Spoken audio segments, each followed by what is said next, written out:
A 12-year-old boy has been arrested, accused of sexually assaulting a 7-year-old who was being held in the state's foster care system. As Elizabeth Vowell reports tonight, the assault allegedly happened over the weekend at a therapeutic group home for kids in Baton Rouge. I'm angry, upset.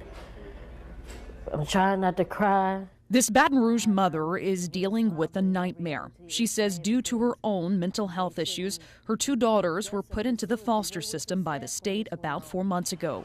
Now she says her 7-year-old was sexually assaulted while in the state's care. The little boy walked in the room while she was asleep. The mother, who we chose not to identify, says her daughter is staying at Parker House, a co-ed therapeutic behavioral group home for kids 3 to 13 years old. The facility is run by Volunteers of America.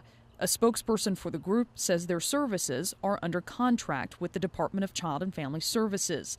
The young girl's mother says she was told a boy assaulted her daughter while she was sleeping Saturday night. Where was the staff when this went on? Where was the staff?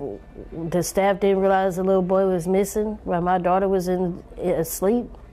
It could have happened to anybody. Privacy laws are so strict that the Department of Family and Children's Services cannot comment on or even acknowledge a possible abuse investigation.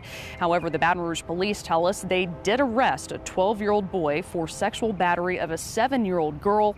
That boy was booked into the Juvenile Detention Center. When asked for a comment on the incident, a spokesperson for the Volunteers of America sent this statement. "We are cooperating with the Louisiana Department of Children and Family Services. Because of the confidentiality we maintain for our residents, there is nothing more we can say at this time." Meanwhile, this mother says she feels like the system failed her daughter.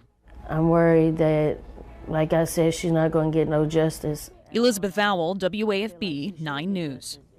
Again, DCFS says legally they cannot comment on any possible investigation here, but they did send this statement saying in part, quote, "We take any allegations of abuse and neglect against children extremely seriously. In general, DCFS investigates cases that are reported to us that involve a parent or caretaker and meet the definition of abuse and neglect."